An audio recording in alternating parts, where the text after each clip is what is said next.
These are book talks.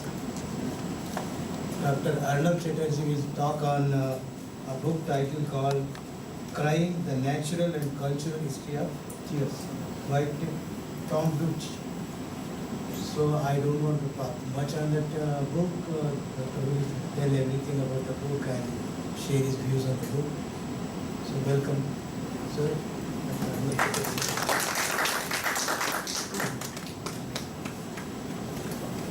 Yes, I thank Mr. Vittal for this invitation and some of my esteemed colleagues here for coming. And because fest is going on, you have to sort of force yourself to get out of the fest, and few students have come also. They have forced themselves more than the faculty.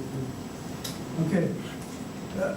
Now, the book I have chosen, basically there is a series of books which are coming out with these kind of peculiar titles. History of crying, history of laughing, history of walking. And some of the books are very interesting. So I thought that this book would be a very interesting book in that series, but I have my own reservations about the book. But before welcome, sir. Before I make my reservations clear, I think I must first project the book itself, okay? Because this is partly an oral or verbal book review, and then we can sort of present my observations or whatever. Now, the book, as you can see, it's Crying, a Natural and Cultural History of Tears. Now, there are two phrases which are used here. One is natural history and another is kind of cultural history. Now, natural history is basically understood as sometimes as a history of nature, But that what is not the history of nature is sometimes understood as, cultural. For instance, if I want to sort of write a history of the fan moving in a room, the air coming, the fan moving. But this is not nature, okay? This is not tree, though you can have furniture. It is a kind of nature which is petrified, which is destroyed. So we have here a reconstruction of nature, but also a destruction of nature. So natural history tries to discover nature where nature is not there anymore. And cultural history is very predictable. For instance, if I want to write a history of the dress manners, a history of tears, why we cry. We cry, and the patterns of crying, the patterns of flowing tears, they are different in different cultures. Okay, so cultural history is pretty predictable in terms of our own common fund of symbols, habits, rituals. This common fund, as you know, is defined as culture. Okay, so cultural history is pretty fine. What is problematic about this book is the use of the phrase natural history. Because the way Lutz uses the phrase natural history is in the sense that when we try to interpret crying in terms of biology or biophysical behavior, he uses natural history in that sense, okay? But today, nature is a very disputed term. Nature has receded to the background. Nature is no more here, okay? Only perhaps nature is present with the animals. Animals are our immediate nature because they have not changed. Today, nature has receded to the background so much because in terms of destruction, development, whatever, that we have nature only as a kind of mediated stuff. Okay? So the natural history, the way he writes as a biophysical or biological history of crying. Why do we cry? Because of particular glands and kind of how scientists or biologists have theorized crying. This is a kind of bad reduction which is not in consonance with recent researches and philosophical views also. But the cultural history part is okay. Now, if we understand a book, the way we must understand a book, a revolutionary thesis has been forwarded by a guy, he's a French guy, Girard Genet, and that's very interesting. And for that reason, basically, I have actually projected the cover. His argument is, he has a book called Paratives, and his argument is, book, the way we see a book, the book is not immediately present to us. There are certain elements which are in between us, or you, and the book. Now, what are these elements which are in between?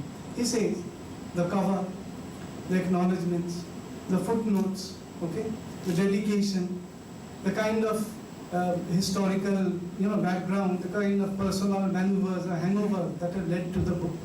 So these details are generally neglected or kept out of the inventory when a book is being studied. He actually says this is the paratextual element which should be considered first in terms of a book review or a book, when we want to consider a book. So look at this cover first, and I'll just attract your attention to one part. The teardrop that is there, okay? The teardrop, to me, and I would wonder whether it's to you also, it resembles merely the drop of an oil, the drop of petrol, okay? And the kind of advertisements. I mean, here are people from the design school who understand advertisements more than me. The teardrop will resemble any, drop, oil, kerosene, with anything which has viscosity over it. Now, this actually inaugurates the book in the sense that the teardrop or tear itself becomes an ambiguous phenomenon. I mean, I can cry, but this crying can be fictitious, can be artificial. Nobody knows whether I'm sad or not. Nobody knows whether I'm happy or not. Because I could be happy and I still could be crying. I could be sad, I could be crying. And I could also present an apparent theater that even if I'm not happy, in terms of ritual, for instance, Rudali, as you know, in Rajasthan, they have a practice of where there are hired mourners. People as a collective come together to mourn for you as a ritual, okay? So that's a very interesting way to sort of, I guess, inaugurate the book. Now, in terms of crying, though he has not gone into the etymology, I might just add to it that crying actually has a lot of variation of words. The origin of the word crying is mysterious and interesting. One of the origin of the word tear, for instance, is tearing, laceration, or a thing which is torn. For instance, when you say wear and tear, okay? So that tear is something which is related to destruction, not teardrop, okay? Now, crying, for instance, one of the original association of this word crying is to beg, to implore, to plead, and also to squeal like a pig, to beat one's breast. That's also crying. I mean, the Rudali part is beating, or particular, Islamic festival where you beat the breast. Then also clap the hands. The original etymological grounding of the word crying also relates itself to clapping the hands. I mean, when we clap, the clapping is generally understood as, a gesture of festivity or appreciation, happiness. But the original grounding and the source of crying is in also what you call clapping the hands. And it actually, the particular phrase to which I shall refer again and again is the phrase, as you all know, crocodile tears. Crocodile tears. They trace the origin and the use of this word from 15th century, 1400, okay? Now, wear and tear, for instance, is first recorded in the 17th century. And wear and tear it implies the sense, process of being degraded by use. Okay. Now, after having done that, let us try to, sort of concentrate on the chapters of the book. The chapters are basically 7 chapters. The first chapter is Tears of Pleasure, Tears of Grace, and the Weeping Hero. The second chapter is the Crying Body. Now, the Crying Body chapter is crucial because Tom Lutz, tries to construct the natural history by trying to concentrate on the crying body. Then he talks about the psychology of tears, okay? How tears or crying is related to a psychic phenomenon, all kinds of stuff. The fourth chapter is men and women, infants and children. I shall give you a short synopsis of the chapters also. This is also evident, I mean, you are all quite aware of it, because generally, through patriarchal structures and historical evolution of our culture, men are generally considered solid and sordid. Women are portrayed as very emotional and a crying lot. So he tries to address that kind of gender structure by differentiating the practice of crying in terms of men, women, infants and children. And the fifth chapter is called the cultures of mourning. The Rudali part, for instance, is, though he doesn't refer to India or Indian practice, but he refers to other practices, for instance, in Undermine and Netherlands, where there are cultures of mourning, where people are hired to mourn or cry for you. And in, of course, various anthropological societies, tribes, these practices are there. Sixth chapter is very interesting because it talks about the tears of revenge, seduction, escape, and empathy, right? And the seventh chapter, the chapter 7, is about fictional tears. Tears are tears which are not real, tears which are fictitious, and conclusion is the end of tears. Okay, so let me give you the synopsis of, for instance, the chapter 2. Chapter 2 is about the crying body. Now, he talks about the physiological, biophysiological rending of crying. But you see, we can talk about our glands and our bodies, how our mind reacts, how the physic actually acts or is excited in order to, generate tears. But he refers to this stuff, but he doesn't go deep into it. Is, for instance, consider the case of actors. Now, actors can cry.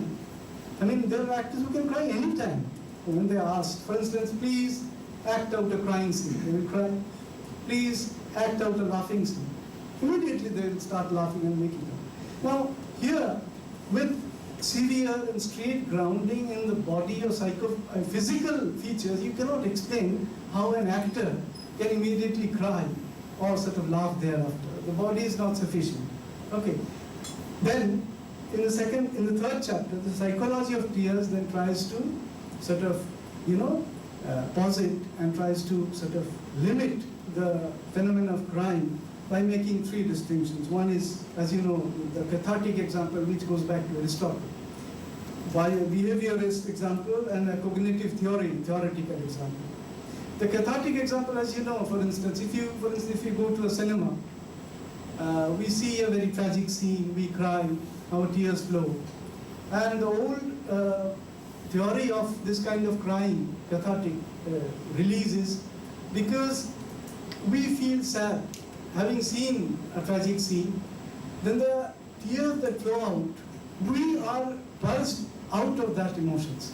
This purging of emotions is very necessary in order to get going with, the life, for instance, because even if somebody is dead very close to us and we mourn, right, we cry, but at a point of time, and we need to cry.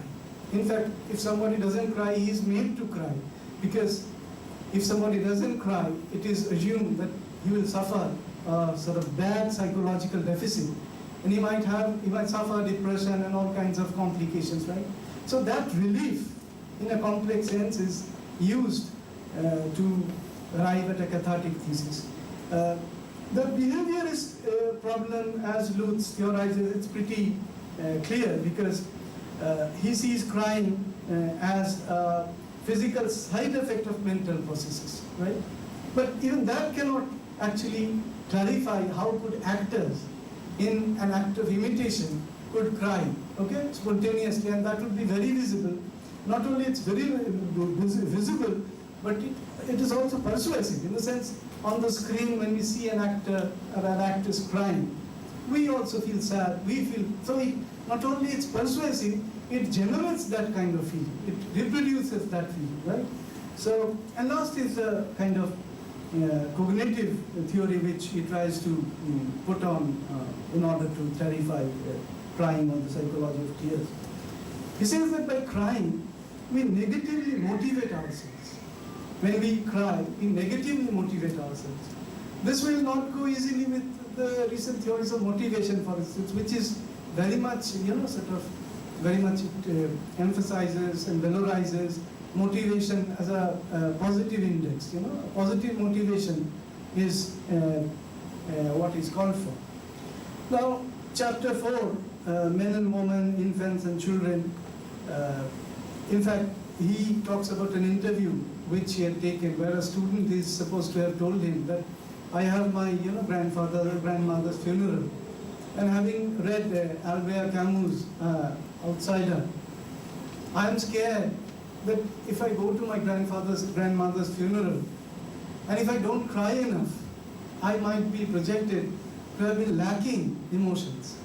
It is often a complex with us also. I mean, in a certain morning ritual, morning ceremony, if we don't cry enough, or if we don't look sorrowful enough, we might be constructed as lacking in emotions, or it might be constructed as socially kind of incorrect, if not politically incorrect. Okay. Now, about men and women, this is, pretty clear, but it doesn't go into that. Women obviously have been constructed as, as a crying lot, very emotional. Men are masculine, solid, and they lack in emotions.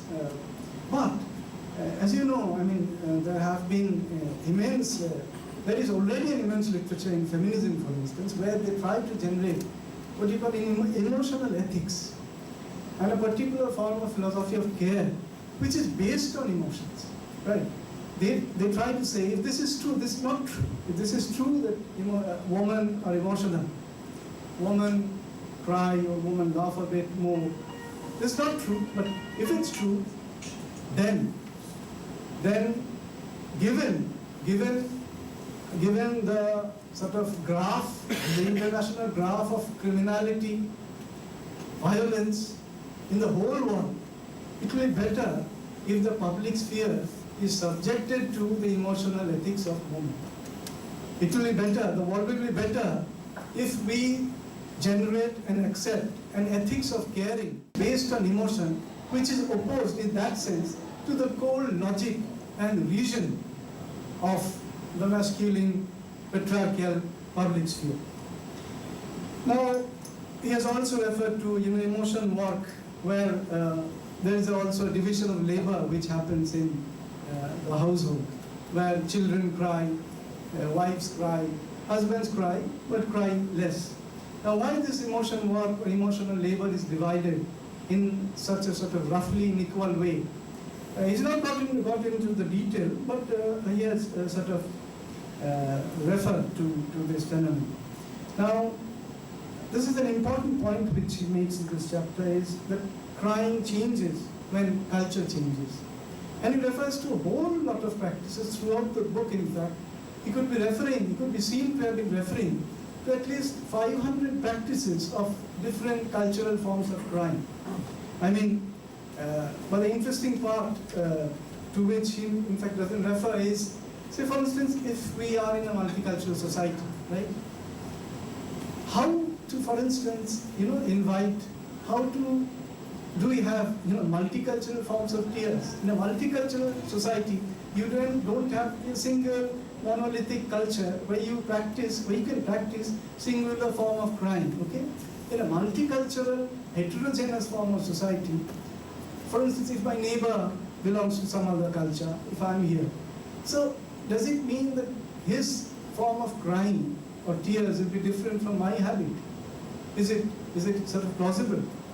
Now, here actually, in fact, he quotes Durkheim, who is, as you know, a very famous sociologist, and this is a very plausible explanation when he says emotions are collective representations and fundamental ways by which people represent their world to themselves. If this is true, then my neighbor could be representing, by crime, could be representing a world to themselves, and our family would represent another world to ourselves. Okay? Now, he talks about the sociology of tears, where a particular form of crying is understood in a group. Without that cultural group or sociological group, the tears, what you call crying, would not make any sense otherwise. And, well, here is an interesting factor, which is a very interesting thesis as he makes. When we are parents, we use children as, projective devices. For instance, if mother is crying, the children also tend to cry. And we want children to cry when the mother or father all are crying. Okay. Now, so this using children as projective devices is interesting because he says, as we pretend there, in this manner, children, they feel love also. I mean, love is recreated and implanted onto them in the same manner in which they tend to imitate crying. But here, of course, I mean, when you say, crying as irrational, emotional, if crying is a practice which is emotional and irrational, opposed to reason, because if you're too rational, you don't tend to cry, right?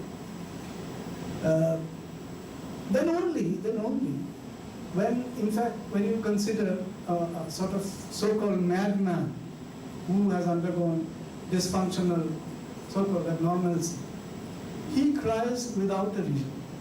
He laughs without a reason, okay? But this crying for the madman is a signifier, but the reason doesn't want, I mean, when I'm crying without reason, as if I'm crying emotionally. But how is the madman crying? He is also crying without reason, right? But when we cry with a reason or a cause. So how can you project crying as totally emotional and without reason? That's one point. Lutz could have gone into, but in fact he's a bit busy in the whole book about the details of cultural forms of crying and sort of how we sort of get crying or tears as implanted onto us as habits of the heart, right? Now, he traces the Rudali phenomena not that is with us, but he doesn't refer to the Rudali phenomena as I told you. He talks about a phenomena where hired mourners come in Amsterdam, and this phenomena traces to 1789, where there are professional wailers who cry for you, come in a group. So if we take our Rajasthan phenomenon, it's not unique. I mean, it's anthropologically true about the whole world. I mean, there are tribes, anthropological groups, and this kind of symbolic practices are quite, universal in a sense, okay? Now, tears of revenge, seduction, escape, and empathy, this chapter 6 is interesting. And one story he narrates, which is, I think, more interesting. He says, a Chinese king, for instance, was building a wall, and a lot of laborers were hired to work for the wall, And there were men laborers who were working day and night, and few had died in that work in the toil. Now, the laborer who had died, one of the laborers' wife had come to see him and saw him dead, right? She started crying. Her tears produced such water, flowing, the tears sort of translated themselves into a flowing river so much that the wall that was being built, the wall went down. Her tears, it's nearly a mythological fable. Itna aansu gaye ki the whole wall flowed out. It's sort of, okay? Now, how could she do this? In fact, this was crying as an act of revenge or a symbolic revenge. And often we, for instance, if we want to, project an enemy, we think that sort of he should be killed or she should be killed, whatever. This projection is, in terms of some kind of symbolism, is what is. Now, this is what Tom Lutz does throughout the whole book, right?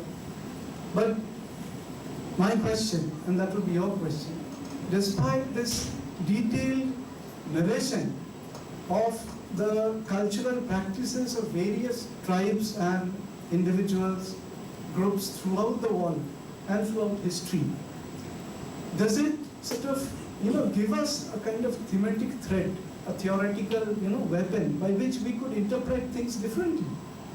This is the part which is lacking in this book, because it's a kind of high journalism by which he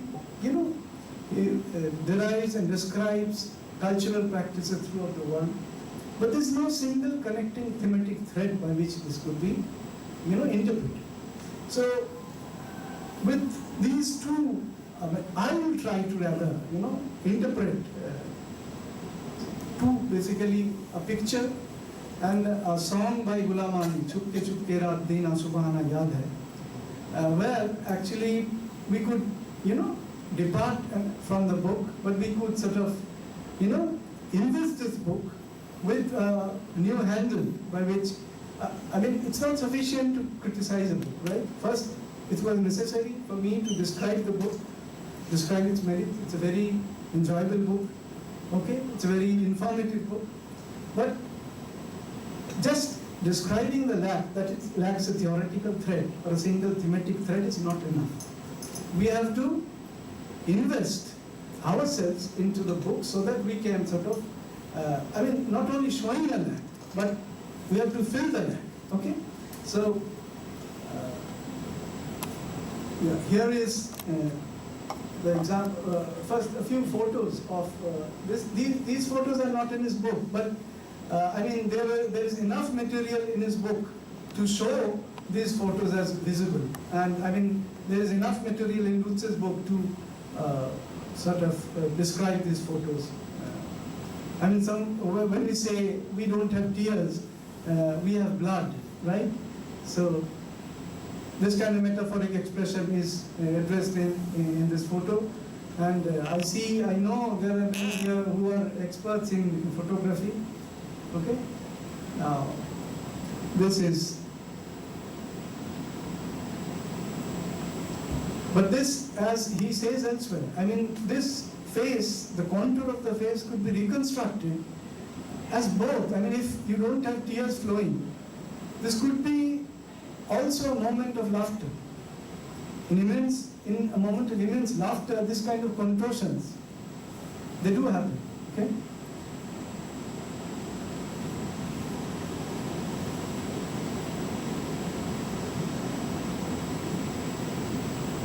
Now this is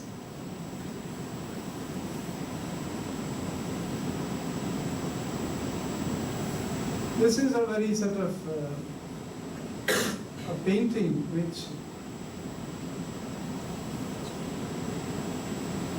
which has this kind of a deep cavity where the eyes bear a deep cavity.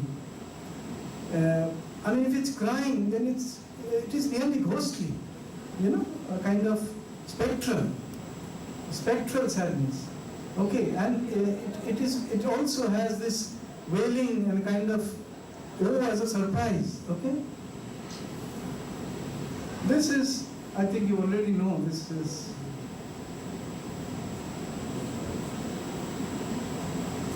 we are all familiar with this picture? Yes. And there is a good description elsewhere that, for instance, today, if in terms of a negative theology, if we have stopped believing in God, we don't pray anymore. But the moment, say, a mafia or an armed gang comes to loot you with a knife, we become very prayerful. So prayer, this is a secular form of prayer, where we say, forgive us, please take the money, don't kill us. Okay? So, but this praying from the religious form of, showing kind of praying to God, it becomes a prayer made to man. Okay, so we have not given up praying. Praying is with us, but it has become absolutely badly secularized. Okay. Now this is an image which is crying at a landscape. The kind of the land, the city, the country, for instance, that we have left back, as if it is a kind of, to rememorize the past and reconstructs it in terms of colors. Okay? So, and this is very significant, this picture, because here you have a mask, which is a persona, a crying face, but the laughter, the laughing teeth, in a collective, as if it's presented on the hand. So the kind of fictional tears, right? The kind of arrangement of crying as a kind of a theatre or a dramatization absolutely becomes visible in this kind of picture. And you have the this is of course very popular. The crying clown, in fact. Okay. In fact, as you know, the very good story, which is a real one, that the clown was performing something. He was a comedian, and suddenly a phone came that his wife has died. So he went there. He sort of burnt his wife, right? Did all the rituals, came back to the stage immediately, and he went. The moment he started performing, the audience started laughing, because they thought, he said, you see, I have come here, my wife has died, I have burnt her and I have come in here. Audience is constructing it as the latest joke, and they are laughing, okay? So the crying comedian is a very anti-tragic example. Now this is a very kind of urban and absolutely very relevant, where you are crying while looking at a serial, for instance, and you have the remote in hand. This is a remote crying. Not only it is the remoteness must be used in a very double sense, where crying becomes a vanishing point, where you're crying with tears are really remote, tears are really at a distance. Okay. Yeah. So, fine. Now, yeah. So I'll just skip also. Not the whole stuff.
I'll also request you to look at the lyric, because I'll try to sort of catch on to particular phrases and metaphors.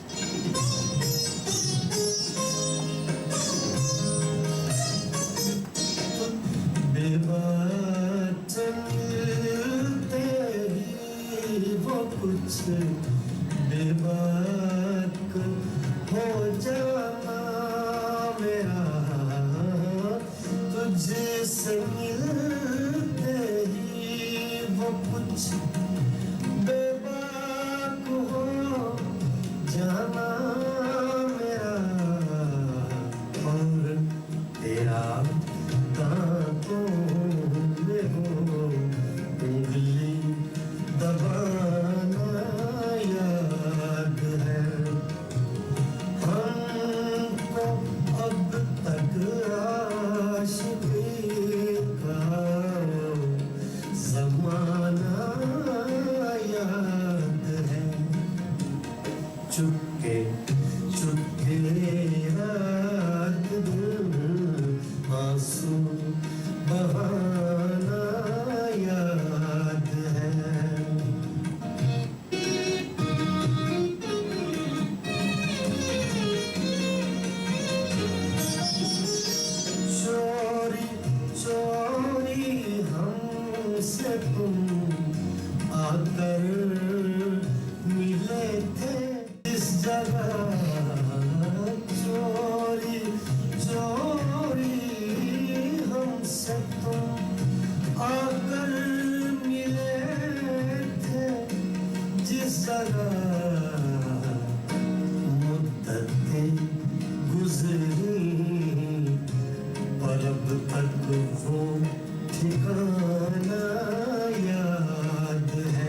क्या कोठे पे नंगे पाँव आना याद है हमको अब तक आशिकी का वो ज़माना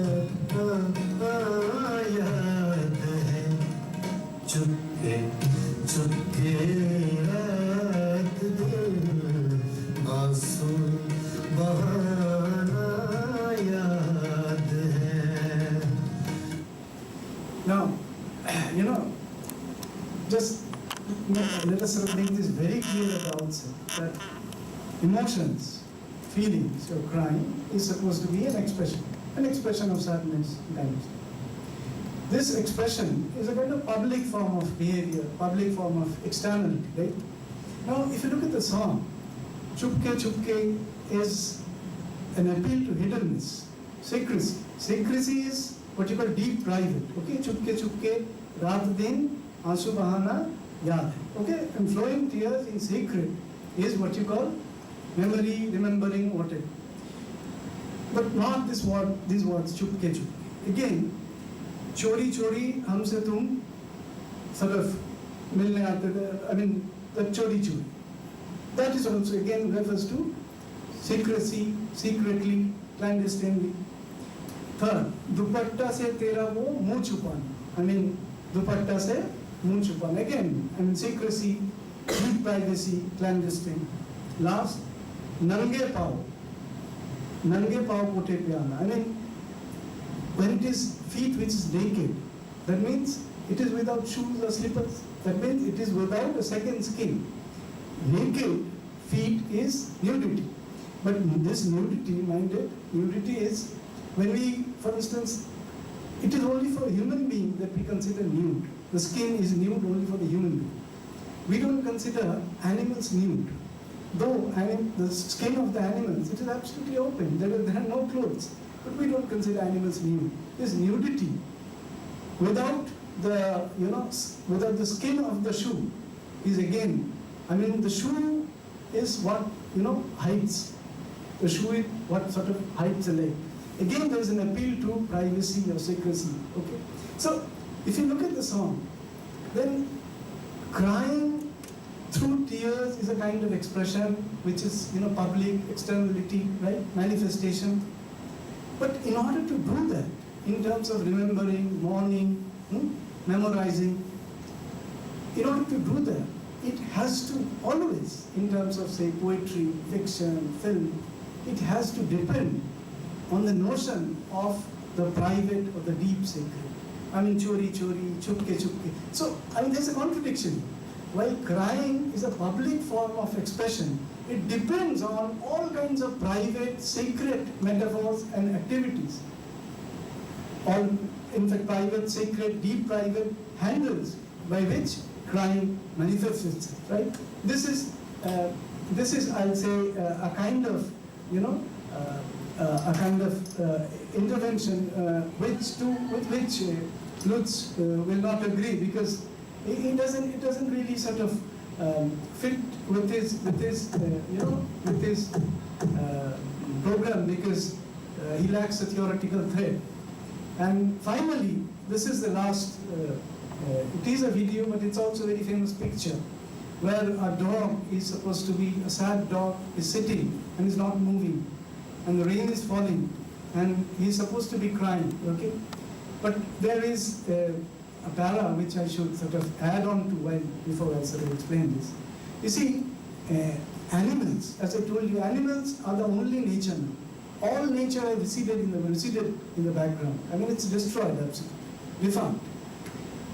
Animals being the only nature, with all the philosophers, animals, they're poor in the world. I mean, animals have remained animals. Man can become, much more what they are. I mean, you can improve yourselves, you can become God, and all kinds of expressions are there. Man can become a Superman, Overman, whatever.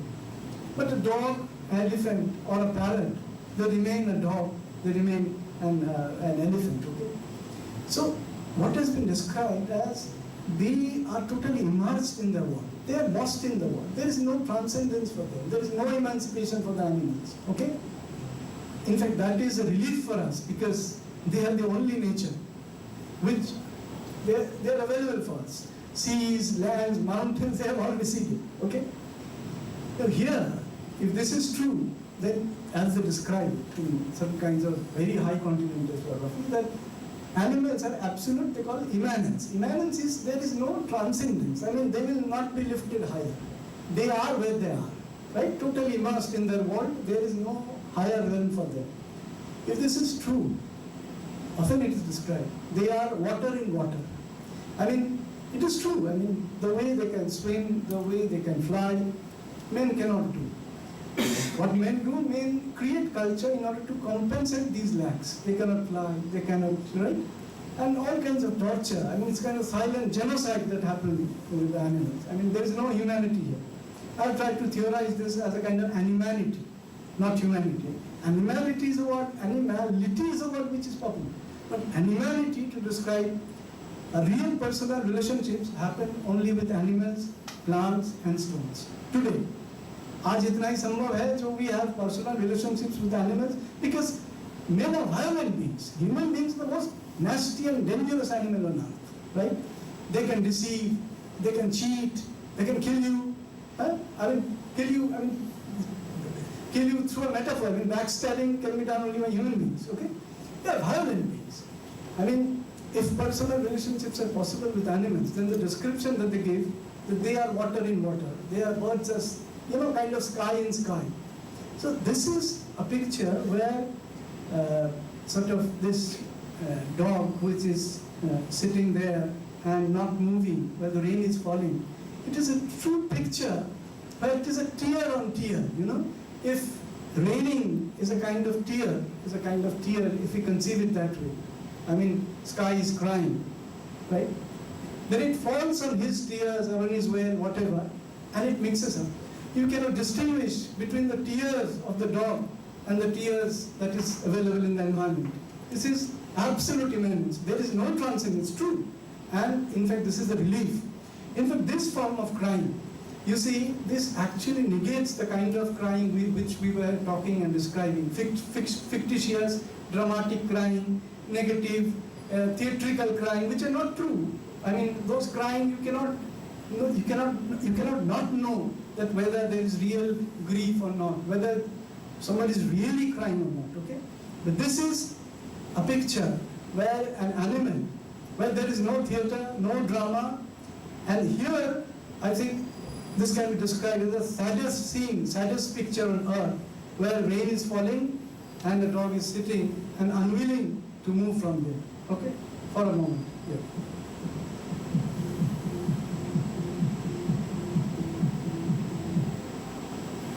It should be silent, in fact. This electro music doesn't suit us. For a few seconds.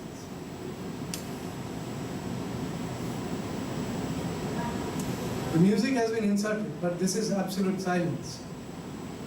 This crying is without any kind of fictionality, any kind of theatricality, and this is the part which actually Tom Lutz has left out. But our theoretical thread, I mean, there is no private-public distinction here, which you can regulate for the dog, okay? Absolutely.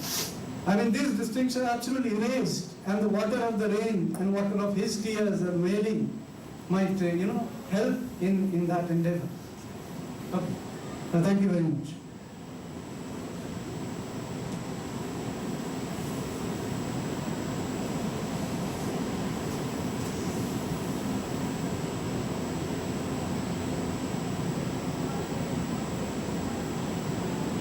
Yes. Arnab, I had a little something to add to this. You see, I think somewhere, I don't know if the author has covered this or not, that maybe we are conditioned to think of sadness when we are crying, or to associate crying with sadness. Maybe what is actually happening is, probably biology can come to my rescue here. What is happening is that crying is sort of like your defense mechanism against sadness. The moment you get concentrated with a lot of sadness, you cry, you start feeling lighter. from where we come up with the phrase कि रो रो थोड़ा मन हल्का हो जाएगा. Now we have talked about this Yeah. relief happening, catharsis. You get too happy, you start crying to contain emotion that's beyond your control, to somehow get a grip on yourself. Yeah. So probably crying does not have to be an associated with sadness. It's either a defense mechanism, or either it's exactly at that point where sadness becomes, where you cannot take more than that amount of sadness, and to contain it or to make it within your capacity to deal with it, you cry, and that's how you get a grip on what emotion you're feeling. That's true. Yeah, exactly. And we actually saw this photo, for instance, where it is the laughter, the teeth is there, you know. Yeah. I mean, but it's unpredictable. I mean, the defense mechanism that we refer to as a kind of negative motivation, the way individual negatively motivates itself. And in terms of mourning the death, for instance, one has to, this is a part of standard counseling where somebody is motivated to cry so that he can be relieved. But there is an interesting philosophical bleak in this kind of, and thanks that you sort of attracted my attention to this, that, you know, it's not that you're right this way, and it's very striking sentence which they utter, is generally it is understood as when we feel sad, we cry. They are trying to argue. In fact, it was one of Friedrich Nietzsche, a German philosopher, argued. No, it's not that when we feel sad, we cry. We cry. We are sad because we are crying. We are sad because we are crying. We generally argue that we have ears, so we hear. Nietzsche argues, no, it's not that. Huh? We hear, so we have ears. This is in fact just the reverse of what is generally argued.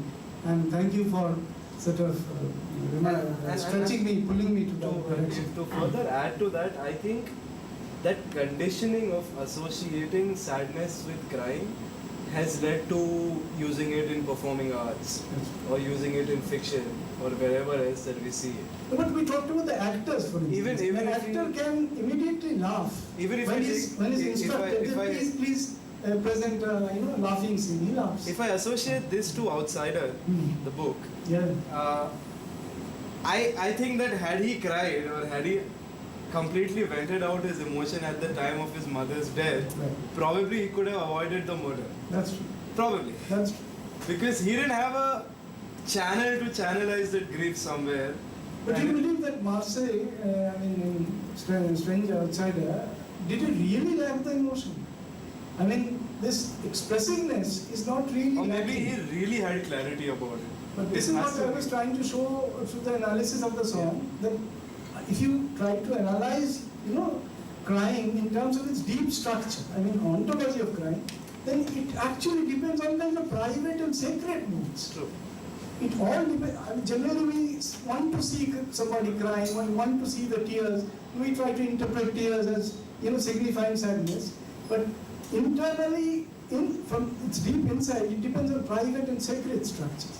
I have with with us, in fact, our friend Professor Sadanja from the Center for Social Studies, Surat, and he's a practicing historian, and his last book has come out from Cambridge University Press. I will ask Sadan to not only ask a question, to say a few words to give it a sort of... No, like in a conversational mode. No, even you can come here and... No, you want to say something. Is it necessary or? No. Why would you be led by necessity only? Okay. Right? Desire is the mother of necessity. No, I was enjoying the conversational mode more. Please enjoy more by saying something. We had, as a practicing historian, please use the mic. Yeah. Thank you. It's just, while listening, you read the book, and thank you for inviting me. I wanted to hear you. So it's been long association,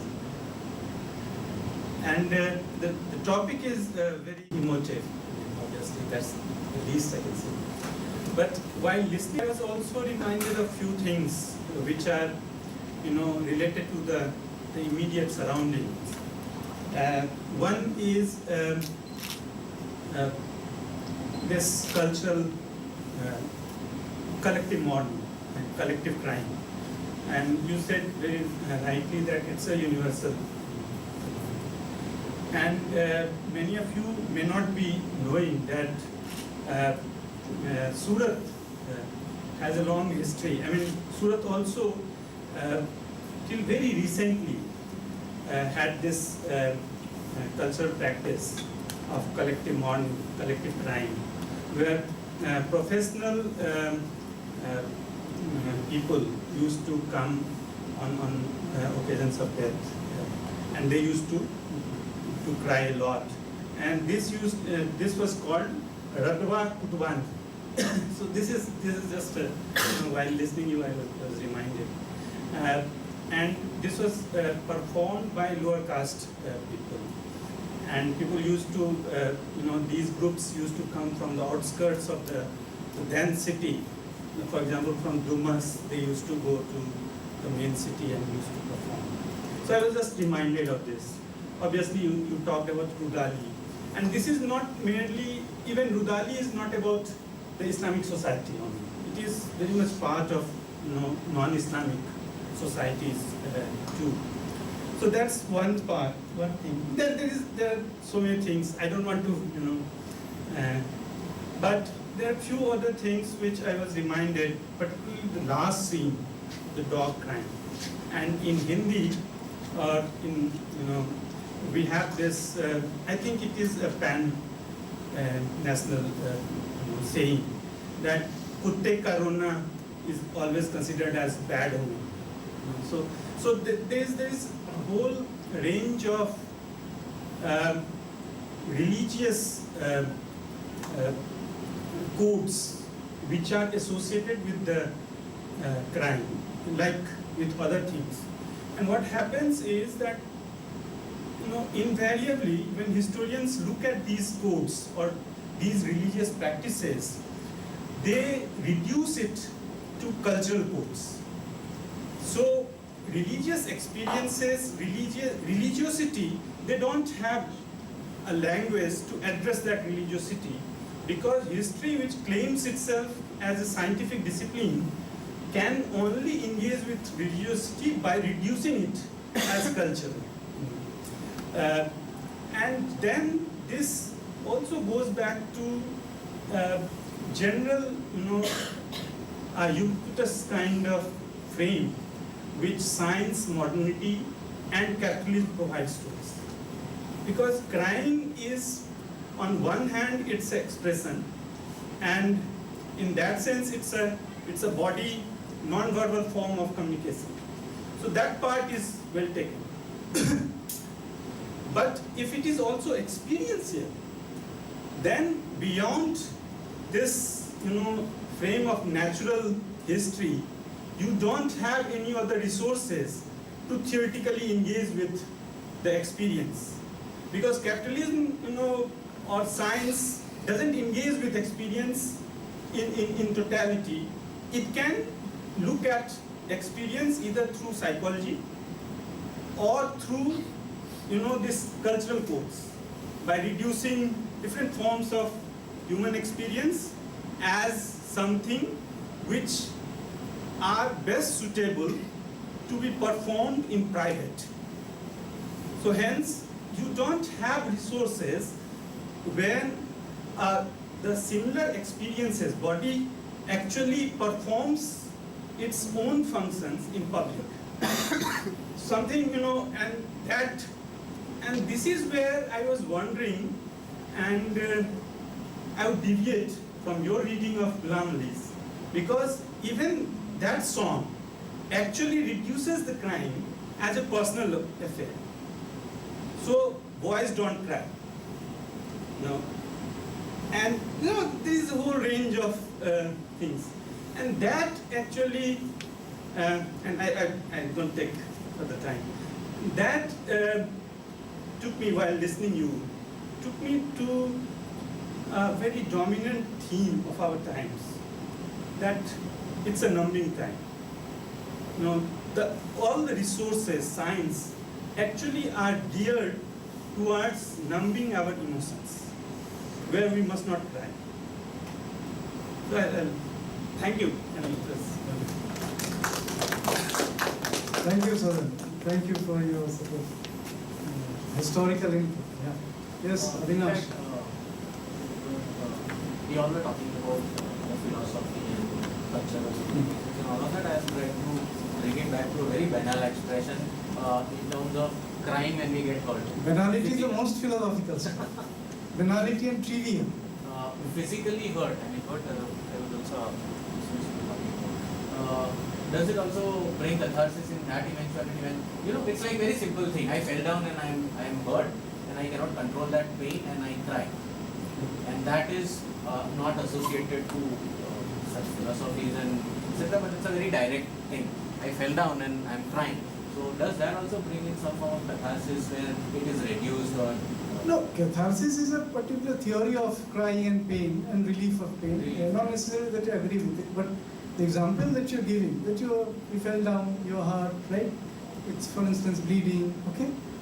Now, you see, I mean, there is already a big literature on this, that if my pain is private, right?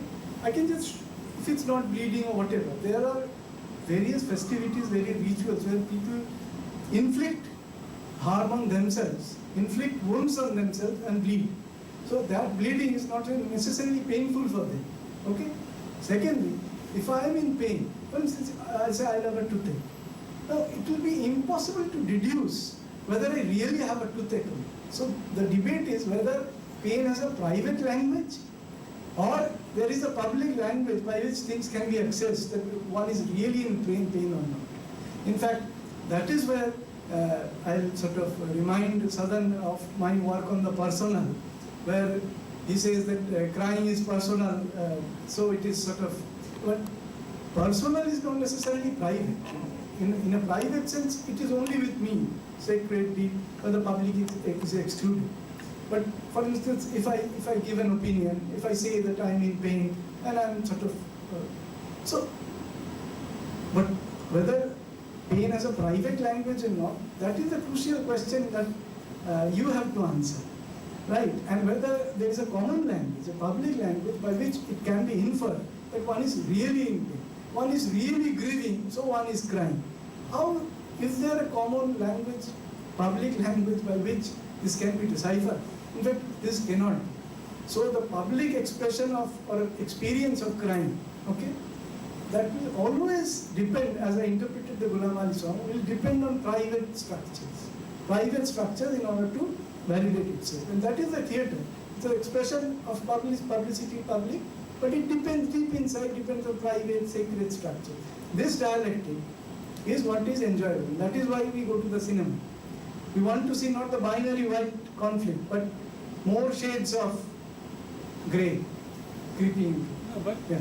The point I was trying to make is that the Experience.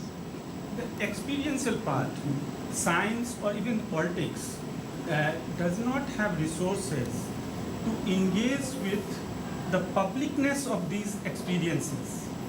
So, state is deeply worried when we get public crying, public weeping. Similarly, science can address, the publicness of these experiences only by reducing it into psychology, again by putting it into private, domain, or anthropology, where the collective experiences of crying becomes a expression of certain societies which lack rationality, as you put it earlier. So in that sense, in terms of experience, as you say, Sanjay had a good discussion on this. In terms of lived experience, for instance, lived experience is will always escape even poetry, fictional, filming, all kinds of representations that are apparently non-scientific. Lived experience, it will escape everybody. In fact, if I see a murderer sort of with a knife, this experience I shall never be able to narrate. The moment I try to narrate, or if it is possible to narrate, it becomes a second-hand artificial representation in which the moment I use language. But lived experience escapes not only science, but it escapes all kinds of structures. I mean, anti-scientific, non-scientific structure. Partly because lived experience, as some say, sort of theorized it, it's a kind of totalization which is total. I mean, there is no outside where you can, sort of narrate lived experience, because the moment you narrate, it doesn't remain lived anymore. Lived experience, if it has to remain real, it cannot be narrated. जब भी आप sort of you narrate it becomes reported, it becomes a secondary text, absolutely. So this contradiction cannot be overcome. So I share your concern, anxiety about science, which is not able to grasp crying as such, but other anti-scientific, non-scientific discourses, they fail the moment lived experience, and crying or pain, as Avinash gave that example, and also Ankit. It's a matter of lived experience. I fall down, sort of, I have a pain, I'm crying. So there is an appeal to lived experience. And also, if, for instance, the way actors imitate and reproduce crying theatrically in dramas, this experience can be then reproduced very truthfully. I mean, it is not that this experience is unique, it cannot be reproduced. I mean, if science, if you understand science as a reproduction of structures, then it can be imitated, it can be reproduced absolutely truthfully, and nobody will be able to infer whether one is really in pain or not. This is, the only exception is, as I said, the crying dog, or the animals. Yes, thank you. Any more? Thank you. Sir, is there anything like that with person who has a less cry on situations? Would be any reason for that? Because in Hindi we can say that people, person with a less crying in a situation, really better than one. Yes, in fact, Ankit was referring to that kind of stuff where in novel by Camus, Marcel, he in fact cries less. And so he commits a murder because the sun was falling on him. The sun was too strong, so he commits a murder. And he's tried also, and he's tried and convicted. But the complaint, in fact, the judge said he lacks emotions. So lacking emotion is a form of criminal behavior, as if, okay. But the outer expression of, lacking in emotion does not always signify that there is a corresponding absence of feeling inside of us. I mean, there are people who are absolutely stunned at an event, but in fact that is the excess of emotion. One will say he is stunned because he has had an emotional attack, as if, right? So when we cry, that's in fact I'll say a percentage of emotion playing in us. So that's pretty controllable, predictable, interpretable. But when you are too much in emotion, when you're too much scared, when you're too much happy, you could become mad, in fact. So we talked about this kind of madness which is without reason, right? So, yes. The same thing with anger. When you're angry, Yeah, that's true. tears come out. That's true, yeah. I mean, there could be tears of happiness, tears of anger, absolutely. Absolutely. So tears do not have a singular correspondence with crime. I think, in fact, the tear drop that I sort of, it resembles the drop of a petrol or a diesel also. But isn't this kind of relatable to how like babies cry? They cry because it's a way to communicate, and they'll cry whenever they want to communicate anything. So maybe that kind of remains when at one point you can't communicate, you cry because you can't really put it into words. So you cry. So then that can be for anything, because it has always been like that since childhood, that you just try to communicate. No, babies crying is, I think, very acceptable form of, and we talked about this when we said that, we use babies sometimes as projective devices, where we want babies to cry at times, when we cry, for instance. But the babies crying, it has been theorized in the sense that babies are the only, we are all democracy sort of, we are democratic rulers. Babies are the only dictators which we tolerate. Is laughing, suddenly demanding, crying, doing any kind of stuff. So, I mean, interpreting a baby's laughter or cry in terms of the standard registers, I think will fail. Why is the baby crying? It is very difficult at times when crying for milk. We put in a nipple and he falls or she falls silent. But is it really, was he really wanting milk? I mean, that is the problem of a particular language, which Avinash's problem, sort of projected. Because this language which is accessible, by which we can interpret and understand the truth of tears, is not available to us. It is very much a private language. But at the same time, it is a public expression.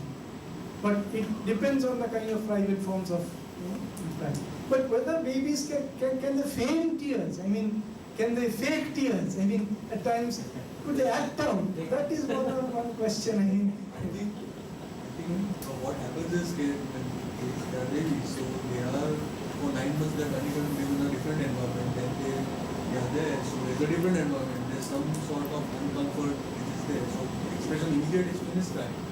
It might be true at some point. And then to address that, whatever happens, it conditions them so that in future, whenever they cry, they know what is going to happen. I guess that's also the first expression. Yeah, the moment you're born, you cry. But it's the first communication also. It's the first thing you can't. No, there could, I mean, the first crying and the kind of crying that Abhijit is saying, I mean, there could be this crying, but this crying is not necessarily it does not necessarily depend on the language of communication. I mean, there is not necessarily a will to communicate, but we understand this as some kind of communication. Even that way, parrots or dogs we are supposed to, I mean, we take this as a form of communication, but they don't have the will to communicate in the way we understand. In structural anthropology, Levi's process, like in Gulam cases, you have this thing called a reaction where there is a mass hysteria which is created which causes chaos.